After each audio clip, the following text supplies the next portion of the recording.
everybody. How are you? Welcome to episode 19 of CANNAfact Friday. You might notice that we look a little bit different. We're in a different room. Instead of being in one square, we're in the same square. Or instead of being in two squares, we're in one square. Because we're both in Chicago for NECAN. My name is Adriana Hemans. I am the VP of Demand at ISA Corp, which is a consumer insights firm based in LA, although I'm in Chicago now, as I just mentioned, and I'm joined by my co-host, which is really interesting to turn and see you on my side, David Palaschuk, author of Branding Bud, The Commercialization of Cannabis, and he's also a consultant that helps brands build more meaningful brands. So I'm excited to be here. We have an awesome show lined up for you. We do. We've got a great show, and thank you everybody for joining us. This is our 19th episode, and we're pretty excited about it. As Adriana said, we're in Chicago. We're here for NECAN, so we're pretty excited about that. We'll be presenting on stage tomorrow with some pretty cool folks. Sparky Rose and Allison Disney. Yes. Awesome. Yes, absolutely. And we're excited about that. So we're kind of winging it a little bit today from our offices in downtown Chicago. But that said, here we are, our 19th episode on CANNAfact Friday. We've got a great show today. Basically what we do every Friday is we take a number of stats and data and various data points and information and put them together as we chat with an industry expert and contextualize what's going on in the industry. So today, our guest is Brooke Butler from Simplifia. She's the VP of Partnerships, and she basically makes sense out of whatever it is that so many things. Yeah. She untangles the spaghetti that is cannabis regulation. Exactly, that's what she does, and we're excited to chat with her this morning or this afternoon, depending where you are. And what we ask is that you participate in the conversation. So there's a chat bar on the right. Please feel free to ask questions of us and or Brooke. And with that, let's kick it off. Let's do it. Hey, Brooke, welcome. Hi, guys. Thanks for having me. This is going to be a fun one. How are you today? Good. It's bright and sunny and going to be 94 today in Denver. So summer is in full swing. Whoa, it's beautiful weather here in Chicago too. So this is what we're going to do to start off. I'm going to throw up a stat. We play a little game at the top of every episode that we invite our participants, people who are attending and listening in, to drop their guesses. It's CANNAfact or CANNAfiction. So let's throw up the first slide, and then we'll ask you a couple of questions, Brooke, and you can, of course, feel free to weigh in on what you think the answer is to this one. So CANNAfact or CANNAfiction, 75% of the dispensary shoppers we polled strongly agree with this statement: I am loyal to a particular dispensary. And as you're taking your guess, it's either yes or no. It's either CANNAfact or CANNAfiction. You have a 50% chance of getting it right. That's right. And I'll tell you a little bit more about the poll and what we did. So we interviewed 400 people who are across the US and who are over 21 and visit a cannabis dispensary regularly. And we asked them to rate statements, and they had a 5-point scale. If they strongly agree, somewhat agree, neutral, somewhat disagree, or strongly disagree. So go ahead and throw your guesses in the chat. And while we're doing that, Brooke, what is your thought about this one? I think it's CANNAfiction. We've got a lot of folks that think it's CANNAfiction. Mm-hmm. Fiction all day, says one. But I mean, I'm biased to my answer because I'm answering based on the way I shop, and I would say I am not strongly loyal to a particular dispensary. Mm-hmm. I would say I am, although I do kind of spread it around, but I do have one that's my favorite. But yeah, what about you, David? Well, I get a really great discount at one, an industry discount. So I always keep showing up to the same one because they know me and treat me so well. So I probably fall out of, out of the normal one. But and we have some guesses in the chat. So Tim guessed fiction, Charlene guessed fiction. It seems like pretty much everyone is in agreement that this is CANNAfiction. Well, let's see what it is. Is there a consensus? Yeah, let's see. I bet we're all wrong then. Unless the experience at the shop is truly special, consumers will shop for the best deal. Mm-hmm.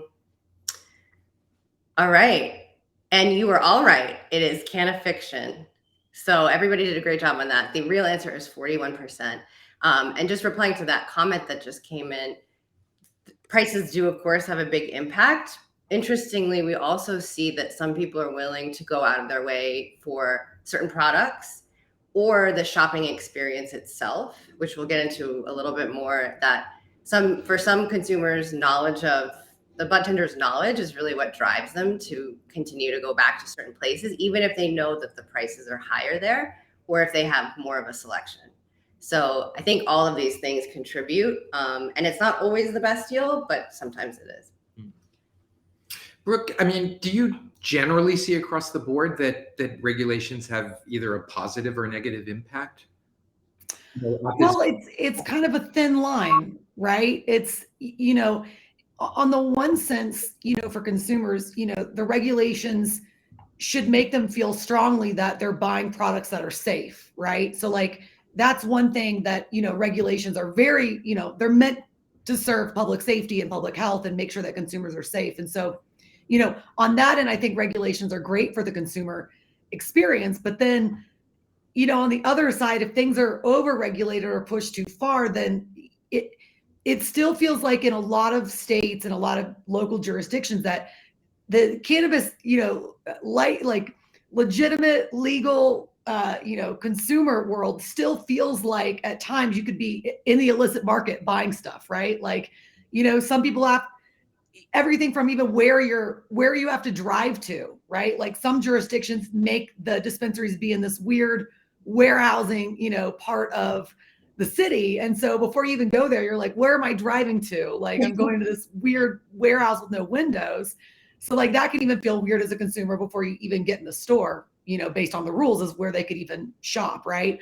And so it's just funny. Like we're seeing the evolution of it. And as a consumer myself and being in Colorado, since we've had adult use, you know, since, well, I guess I've been here since 2016, like you've seen it get easier and more, it feels less jarring now in Colorado, but you know, Colorado's way ahead of everybody. So all these newer states that are coming on, especially when states just launched, some of the first regulations on how people can buy or how they can go through a retail experience is not necessarily the most logical or the most consumer friendly, right? Like it kind of takes time to evolve. Something that I've always noticed too is with the security guards. Yes. That can be sort of off-putting. This was in the early days when, which is still true in many states, but there was like such a big change in California that I observed where stage one, right? There's bars on everything. Yeah. There's an armed guard. You're like, am I shopping or going to prison? What's happening here? But it's changed so much, and you can see the same thing in Vegas, the dispensaries they have out there, up in Washington. So, and you know, it's interesting. Speaking about Washington, what's happened recently is a big wave of store robberies, and in fact, a number of bud tenders, a few bud tenders, I think 2 to be specific, have been shot and killed. So all of a sudden in Washington, in Seattle in particular, you now have armed security guards, which are in front of the shop. Mm-hmm. So it's really changed all sorts of things. But just quickly, you know, we're talking about compliance and how that affects the experience. But I mean, these happen on multiple levels, right? There's the compliance on the package, then there's the compliance in terms of the store experience, then there's compliance in terms of, you were speaking a moment ago before we got on about COVID and how, you know, even all of these regulations come from different regulators. How is that balanced out, and how does that add up to be the total experience for the customer? Well, I mean, it's kind of a nightmare from the operators, you know, or these dispensaries to try, because like they are having so many different, you know, agencies or regulators trying to put their hand, you know, in the pot, right? And everybody wants their say, and everybody has somebody, you know, coming to them about this crazy new product that's going to, you know, kill all the children and, you know, create all this waste problems and all these things. And so it's just, it's hard. And then on the consumer side, you know, it's strange because, you know, even, you know, if you're like, oh, I'm in Colorado, that's great. If I go to a dispensary in Denver, my in-store experience is going to be a lot different than if I go 2 miles down the road to Aurora, because the cities can decide things like operating hours, right? Like the operating hours are different in Denver than they are in a city even 1 block away, right? And so things like that, you know, really can affect a consumer, because you can think, well, I went to the clinic that was open at 8 a.m. and then I went, you know, two blocks down. Now I'm in a different jurisdiction. I didn't even know I was in a different jurisdiction, and they're not open until 10 a.m. So now I've just wasted my time driving and assuming that they're open, right? Mm-hmm. And so that kind of confuses people. But also, what I've learned as someone that travels a lot, you know, I get used to certain, you know, products that I can buy in Colorado that I can't find in, let's say, Massachusetts, right? When I go there, because they have different rules on what products can actually be sold there, or, you know, that type of thing. And then plus the packaging, like you've mentioned, looks completely different. The stuff that they're required to have on a label, you know, might be very different in Colorado than in California versus Massachusetts. And so if I start getting really concerned with like the terpene levels or things like that, well, in my state requires them to do it. And then I go over to Massachusetts, who isn't required to have stuff like that on their label. I'm like looking for it as a consumer, and I can't find that stuff that's important to me. And so it kind of affects the whole part of your experience. And really the big thing too is, you know, is the bud tenders, right? Like not every state requires bud tenders to go through exceptional amounts of training. And so you can have a very different in-store experience in, you know, California than you do in Missouri, based on the requirements of the bud tenders and what they have to know and what they can't know. And if the bud tenders are allowed to sample product or if they're not, right? And so a lot of that will really, you know, these little things that you don't really think about that are churning behind the scenes really do affect the consumers. And the consumers don't even know, like, why can't I hold this bar and smell the nugs? Like, why do you have to give me a prepackaged bottle of what I chose? Like, why can't I choose the nugs that I want? Like, I remember that was kind of jarring to me the first time I ever went into a legal dispensary, is I was like, all right, I want 1/8 of, you know, lavender or whatever strain it was. And they're like, okay, great, go pick it up and pay over there. And I'm like, what do you mean? I'm buying a jar that I don't even know. I can't even see what the nugs look like inside it until after I leave the store. Like, what if I get little baby bugs and they rip me off? Like, the typical stuff that you would be able to do in normal settings, you can't. And the other thing that I think is, from a consumer's perspective, is, you know, a lot of times there's all these new products, right? There's these new things coming out all the time. And let's say I want to try them, but I don't want to spend $50 on something and then find out I don't like it.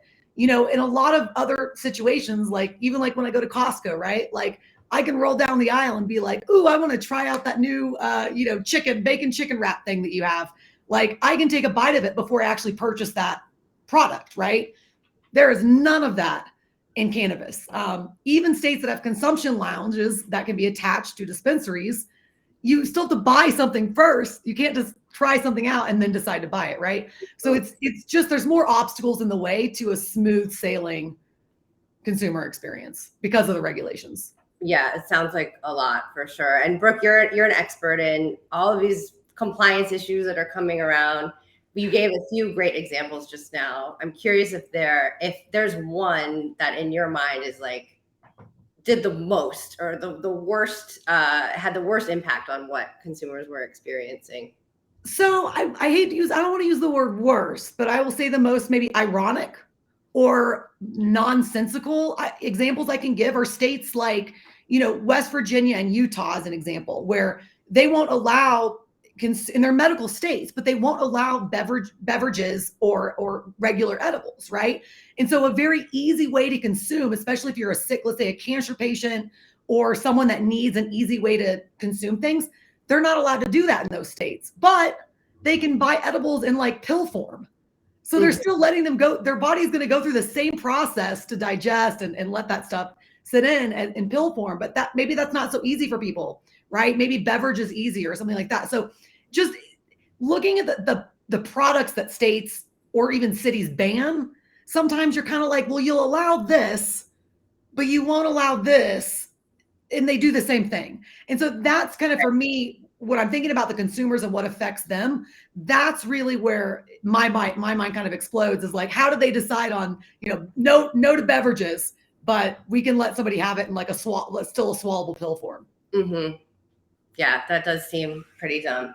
I'm going to read this comment, and I apologize. I have to lean in because my eyesight's not great.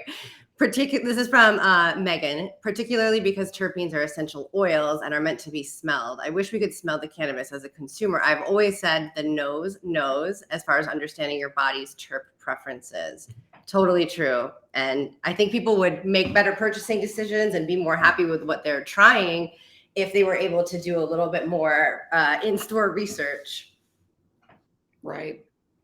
Absolutely. And I think that's called organoleptic. You know, your body. Ooh, big word. Yeah. I'm writing this down. Your body does know. And when you smell things, you know, you're either attracted to them naturally or repelled from them naturally. Yeah. You know, Brooke, you mentioned something earlier, you know, from state to state, and you talk about the different types of products or the different compliance issues. You know, the thing that always strikes me is if you go to Massachusetts, per serving, it's 5 milligrams of THC. And if you go to Arizona or New Mexico, forgive me, it's 50. And Right. so when you even look at that you can get a similar product, but a piece of chocolate is 10 times the amount of THC per serving. Mm-hmm. You know, talk about inconsistent.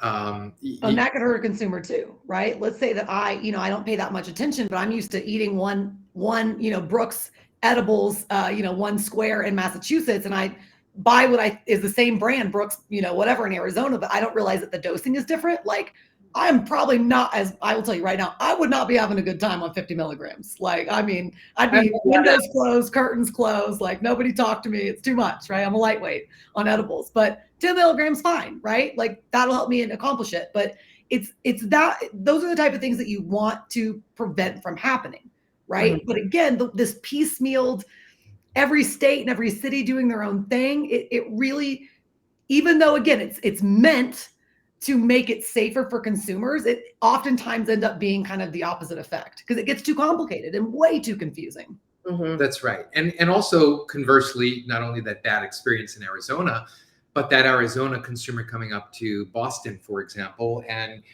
taking 10 pieces to bring them to the same place that they would have had one. So not only did they, eat the entire bag to get to the same place, but, I'm sure they're feeling that they just spent 10 times as much for that same session, if you will. So yeah. And that's what's been, interesting too, is just the difference between medical and adult use and how we've seen medical products change is, you have seen a lot of medical states start lowering the dosing of compared to what it was, right? Like in some states you could get, a serving that was 100 milligrams, right? For a cancer patient, they might need that much. And if they can take one square of that, that's great, right? They don't have to eat an entire bag of chocolate. Whereas now they've again started kind of over-regulating or saying, no, we need lower dosing, lower potency, lower, serving sizes. And then it ends up affecting the medical consumers worse, but then maybe it protects the adult use consumers. And so you still have this balance kind of taking place where they eventually, I think it'll even out into a middle road and they'll kind of get it right. But this is all still brand new. I always tell everybody we're like in the third inning of the baseball game. Even though states like Colorado, we've been, legalized 10 years now or so, it's still an infantile industry. Like we still don't have everything figured out. It's going to take time. Totally right. And that other layer you just mentioned, to your point, makes it even more complicated looking at what the adult use consumer versus the medical consumer need or want, or how it fits into their, habits.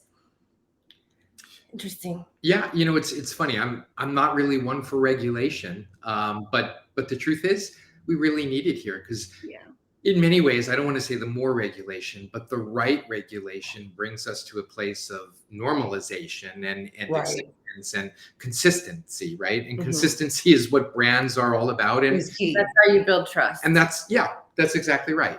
So and it's all about trust. It's all about lifestyle. It's all about bringing those two worlds together where, this fits my lifestyle and I can trust this. And I get a consistent product and a consistent experience time over time over time. We're going to jump to the next question. And we have a poll. We specifically asked about the in-store shopping experience. So if we could bring that slide up. we asked basically, so this is a can of choice, I should say. Multiple choice. Multiple choice. So which aspect of the in-store experience is most likely to be considered extremely important by dispensary shoppers? So we've got A, privacy, discreet atmosphere. B, mood, vibe of the store. C, knowledge of bud tenders. And D, music playing.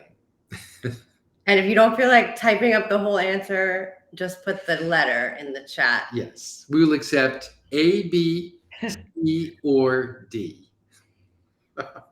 And just for some background, it was 400 people across the US who took the survey, not only cannabis consumers, but also people who shopped in dispensaries regularly. Of course, we know that plenty of people consume who don't shop in dispensaries, either because someone else is purchasing it for them, a caregiver, or they grow their own, or what have you. They have other ways of procuring it, but these folks are dispensary shoppers who replied to this poll. Right. And while we're waiting for the folks to chime in, Brooke, what are your thoughts on this? I would say I'm kind of torn between A and C. Mm-hmm. We've got a couple guesses. I guess my final answer is C. Final answer is C. Okay, knowledge of the bud tenders. But I appreciate how lots of people would seek privacy and discreet atmosphere. It's almost. I remember in Washington State when many of the dispensaries opened up. Many of them, because of the 280E law, right? Talk about regulation and compliance, can't expense any of the costs that, let's say a restaurant was building out a store and they spent $2 million on the interior design and the artwork. Mm-hmm. They could expense all of that, but cannabis dispensary stores cannot. Therefore, for quite some time, the stores looked like porn shops or places that you wouldn't want to go in. So I could understand why early on people would want that privacy or discretion. One thing that I know I experience right now is my son goes to school very close to the dispensary that I shop in. So I always make sure that, I pick my shopping hours carefully, as I don't want him to see my car in the dispensary parking lot. That's so funny. But there's different reasons why people shop at different places. Mm-hmm.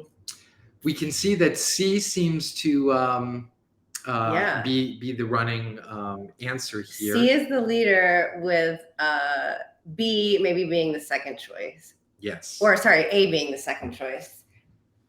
And we should mention too that this is just the shopping experience itself, not the experience of trying the product or researching the product. It's just, you're in a store, you're having an in-store experience. What do you care about? And the answer is, with a drum roll, the answer is C, knowledge of bud tenders. Which good job, guys. That's right. Which also really reiterates the point, from a brand perspective and from a consumer education perspective, how important the role of a bud tender is. Mm-hmm. And along those lines, actually, I think I'm jumping ahead. I was gonna ask your question, sort of leading into bud tenders. But, I think so. When we were chatting the other day, Brooke, it made me really start getting super curious about. You mentioned that in some states the regulations sort of dictate how bud tenders can interact with shoppers. Right. Can you share more about that with our audience? Yeah, well, the biggest thing that I think is maybe, because I've seen people. This is one of those weird things that kind of people do, but they're not supposed to do. But then sometimes, like if you go to a different store, they're not allowed to do it all. But a lot of times people will come into a store with bud tenders and they want to say, "What's going to help me with my headaches?" or "What's going to help me sleep?" Right? Well, bud tenders are not allowed to give medical advice or suggestions or tell you that a product that is not FDA regulated. They cannot be giving out medical claims, if you will, right? And that can be confusing because, if they can find unique words, right, to go around it, they'd be like, well, this is a great thing to maybe consume at the end of the day. And then you have to infer from that maybe that's something that's good for sleep, right? But you can still walk into dispensaries and somebody would say, oh, this is great, this helped my headache last week, or my, whatever it is. And it's tricky. And so that makes the dispensary experience weird too, because one day you might go into one dispensary and they're telling you this is good for headaches and sleep. And then the next dispensary is like, oh, we're not allowed to say that, or, whatever it is. And so think how frustrating that would be if you're going in there and saying, hey, I need something that will help me sleep. And they reply, this is good for afternoon. You're like, what do you mean? Answer my question. Right. Well, and you see people towing the line now with that, right? But we've also started to see regulators now started reining in. Like I know in Denver last year, if my timeline's right, it might've been the year before. COVID's kind of a black hole, right? But of all that time, but they were doing sting operations to try to nail bud tenders on just that, on were they giving out medical advice, during the actual shopping experience. And so it's something that I think kind of got wildly out of control. People are just kind of ignoring that, right? And then they had to start reining back in. And that again affects the consumers too, right? Because they're like, well, I'm used to this experience. Like what changed? Why can my bud tenders say certain words now, but not words that they used to use, and things like that. And the other thing is, is bud tenders they have so many things that they have to do as part of a sale.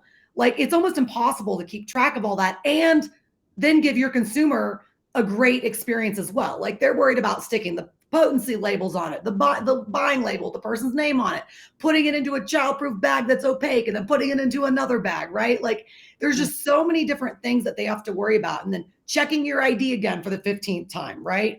Like all of these little things make it less of a streamlined situation. And, from the bud, like if I was a bud tender, I don't know that I would necessarily love the way that I can get paid compared to working in a different retail store, right? Because in a lot of states, they've banned bud tenders to be able to promote promotions or discounts or specific products, right?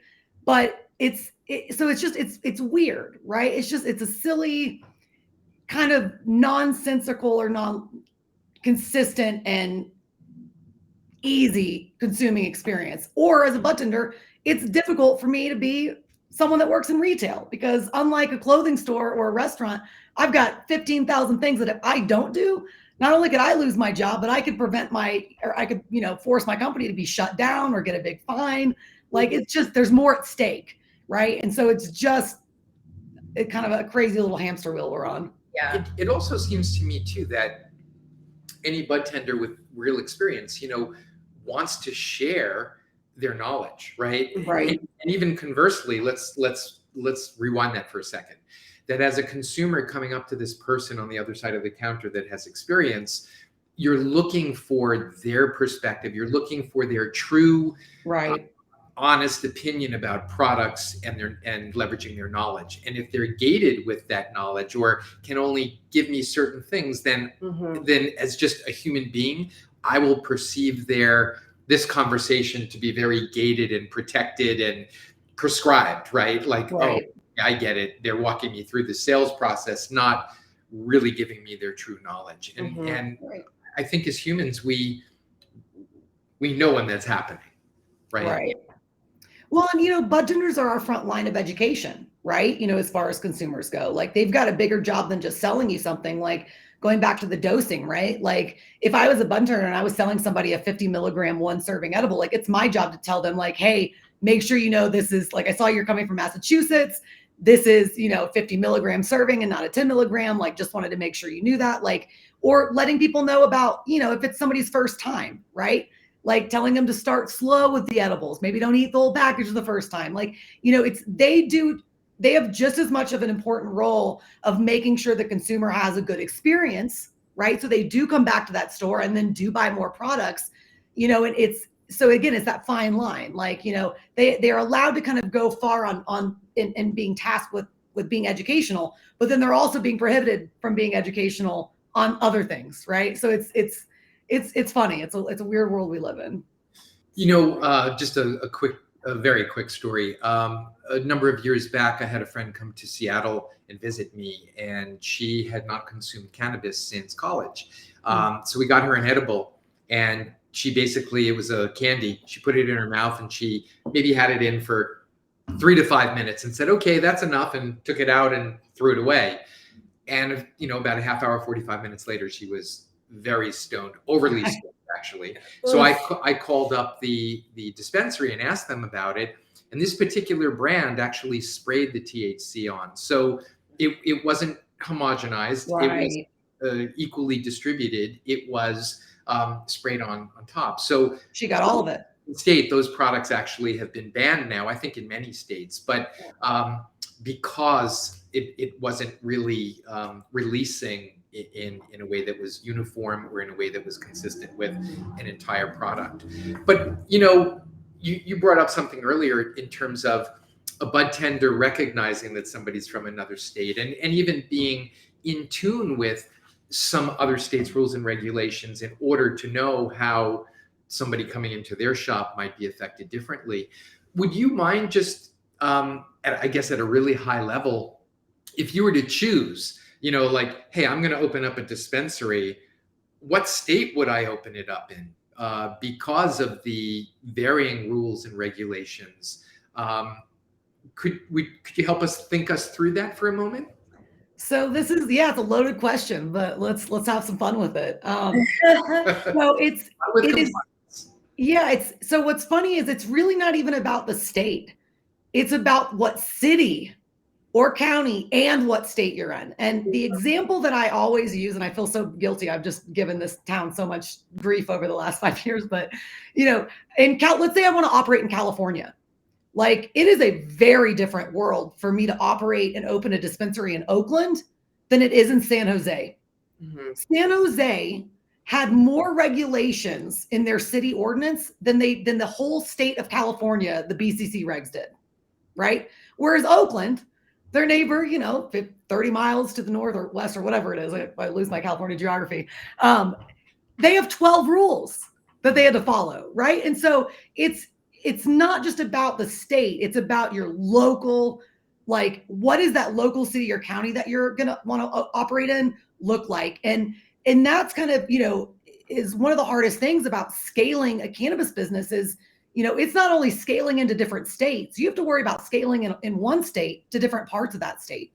And so it's just one of those things that's crazy. And I'll use like in Colorado, right? Like Denver, I have adult use and medical. Well, if I want to scale into Colorado Springs, because they've got a really big population too, well, that's only medical, right? So then I've got to come up with a whole different business model than my adult use store in Denver. And so it really, what's tricky and what people don't think about are those city and county regulations.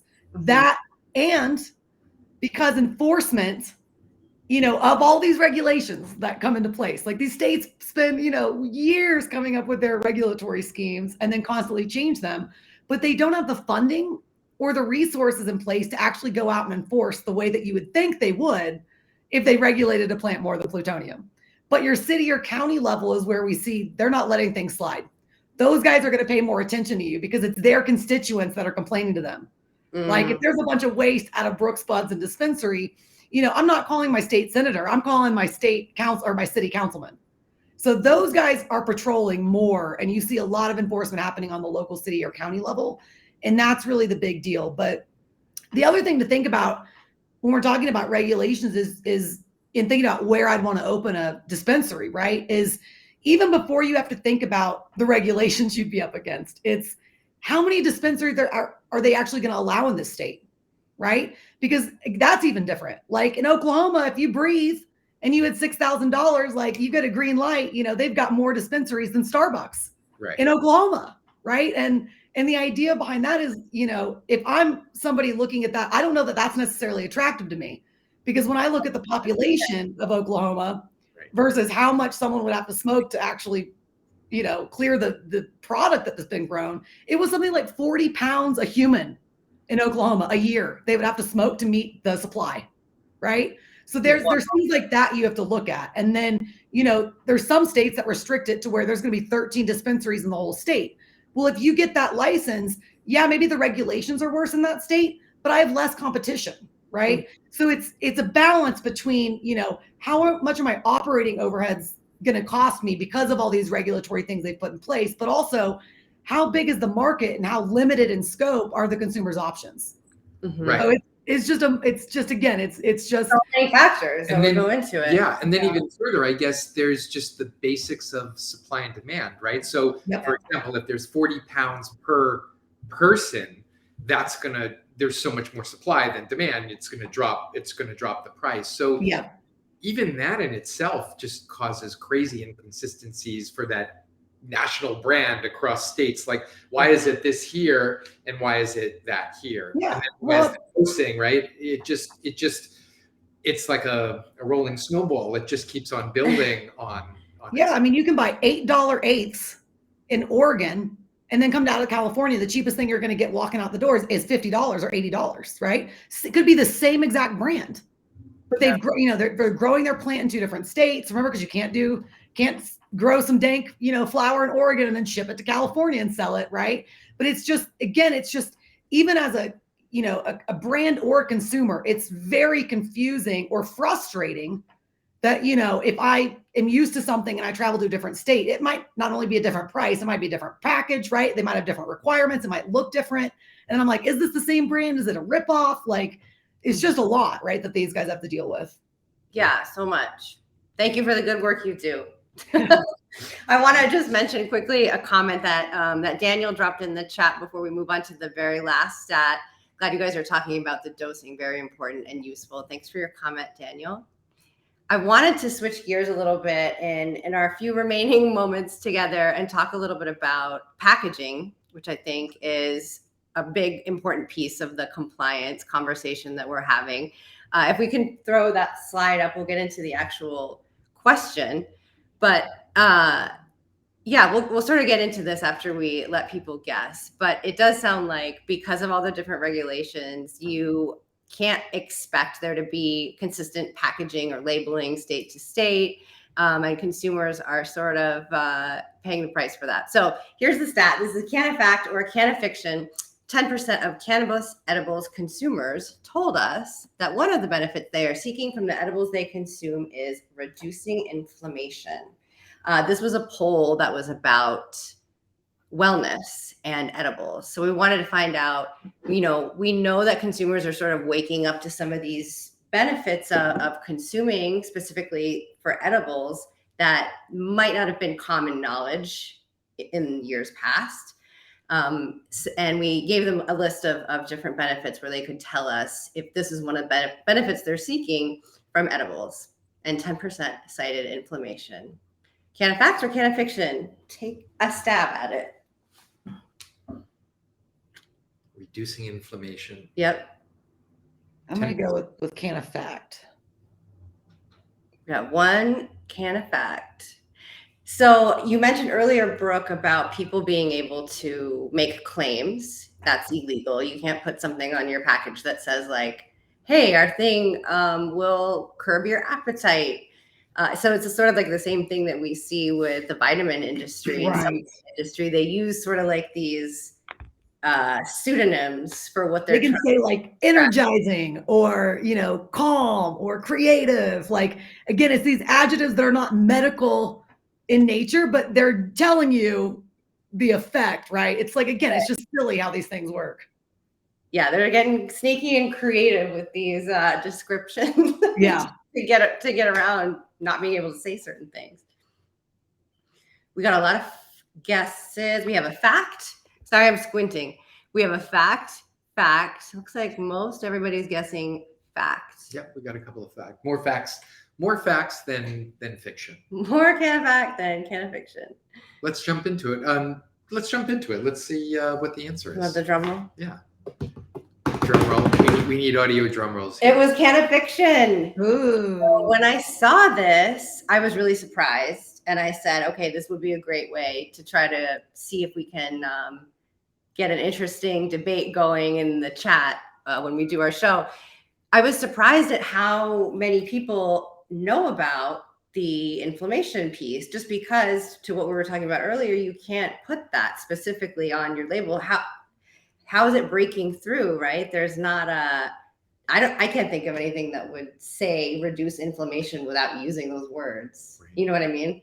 Be like, well, it's funny because like a lot of, now you're starting to see for the first time which again, it's a little bit late in the process, but let's just say it's cannabis and deal with it. But, you are seeing these firms that are doing research now, right? And even, medical institutes or universities. And so I think you're going to start seeing more of this.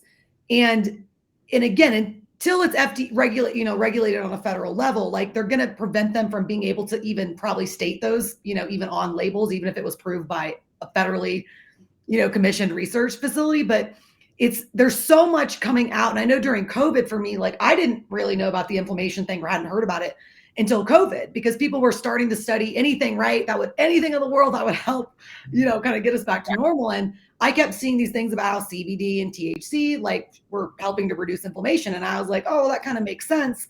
Like, cool. Now you actually have research people that are finally being able to come out and say something. Right. And that's so important, right? That's something that we do at ISA too. We don't do medical research, but we do things like in-home usage tests where we put products in people's hands and measure the onset time or the offset time, or how do you feel the next day? Is this working well? And I think that component will sort of weave its way in more, because even if you're using the acronym for inflammation, for example, you can find ways to describe the benefits if it's actually like proven in lab testing. Or I always go with, instead of reduced inflammation, I say increased deflammation. That's probably a violation. But no, well, technically it's not a medical term, right? So they can use it. That's right. I think we only have a couple of minutes left, so we probably have time for one more question. What do you think? Yeah, the thing that seems most straightforward and most simple to me is, and I'd like to ask you this question, Brooke, is the icon, the cannabis icon that's used across state lines. Is there one, which I guess I know the answer to that, but that would seem like the most obvious first place to start, is finding an icon that all the states use, just so we begin the journey of getting on the same page. Would you just mind quickly chatting through that a little bit? Yeah, so the joke I use, it's not a joke, is there's nothing universal about the universal logo for THC. Because if you look at what the Colorado has, suggested as their THC symbol on packages versus Nevada or California or Massachusetts, one, the symbol's not only different, but two, where they have to place the symbol on packages or products is different. And so it's like, as a consumer, you're like, well, I'm just like, what is this? Like, and it's silly. And we've seen some states, and I won't say what, we won't point fingers, but some states that even went back in the day were trying to require that the edibles had the symbol on it and it had to be a certain size. So people that were selling small edibles they couldn't sell that product anymore because they couldn't fit the symbol on their little mints or whatever it was, right? And so it's just, this symbol stuff just kind of drives me nuts, because it's just, one, every state calls it a universal symbol. It's not universal, it's universal with their state until they change it. And yeah, it's just, and then two, as a consumer, you're like, well, what is this funny drawing on my box in Nevada that looks different than it does in Florida? Like, it's just silly. And so hopefully when we do get to federal legalization, you'll start to see that there is now a new universal, symbol or things like that they can start doing. But again, just all this stuff that as a consumer, you're just like, what is this? And why is it so confusing, or different state to state or even city to city? All of that needs, and we will see it kind of slowly go out, but I will leap and jump for joy when there's finally only one symbol instead of, 37 or whatever it is now. We're rooting for you that happens. Make your job a little easier. Yeah. I almost equate those to religious symbols, right? They're universal for those people that live in that universe. But exactly. Brooke, thank you so much for joining us today. Your knowledge is just so deep, but even more importantly, you really shared with us the layers of compliance, not only on the product level, on the packaging level, on the experience level, on the state and city level. It's really complex, and I think that's why there's opportunities for companies like Simplifia to really help cannabis dispensary owners, cannabis brand owners really work through that. So thank you so much for your time. No, my pleasure. And thanks so much for having me on. It's always fun as a compliance nerd, to get to spread some knowledge and and, let everybody kind of know what's going on in the background as a consumer. They might not even know or realize is causing that experience that they have, right? Absolutely. Yeah. Well, if anybody wants to reach out to you or find you, you're at Simplifia. You're the VP of Partnerships. Do you want to just give any information if people need to reach out to you to find out more? Yeah, you guys can always go to our website, and if you click on team, you'll find me there, and you can either directly call me or email me, or my email is really simple. It's Brooke with an E, so BROOKE @simplifia.com. And then, we're on Facebook, Instagram, Twitter. We do put out a lot of ooh, this changed in Arkansas, or this and that. So if you guys want to get on our newsletter, it's really easy to sign up and then get some weird kind of state alerts that'll let you know what's going on in your area. But we're just trying to help make sure that, the dispensaries and, the product manufacturers know what they're doing and do it correctly. So that way you as a consumer get good products, get consistent products, and get a really, pleasant experience at the store as well. Mm-hmm. Right on. Thank you, Brooke. Thank you. Thanks so much, guys. Bye-bye. Thank you. That was awesome. Love her. Yeah. Should I tell them who our guest is next week? Yes, because that's going to be a great show too. Yes, we will drop a link in the chat. It's Austin Stevenson, one of my most favorite people in cannabis. He is the VP of Innovation at Vertosa, which is responsible for a lot of the amazing infusions and emulsions and amazing things that are happening in terms of product development. He's going to share with us, if we're lucky, what sort of mad scientist things he's cooking up in his laboratory. So join us next time. Right on. Yeah, we just dropped a link in the chat, so please join us next week. Sign up. We also have our code right there that you could see to join into the newsletter. We've made it through another week. We're super excited to be here in Chicago. We've got a big presentation tomorrow and another great show next Friday. So everybody take care of yourself this week. Take care of each other. Big thank you to Adriana and our guest Brooke, and to the folks that support us behind the scenes. Thank you so much. Have a great week, and we'll see you next CANNAfact Friday. Bye-bye. Bye.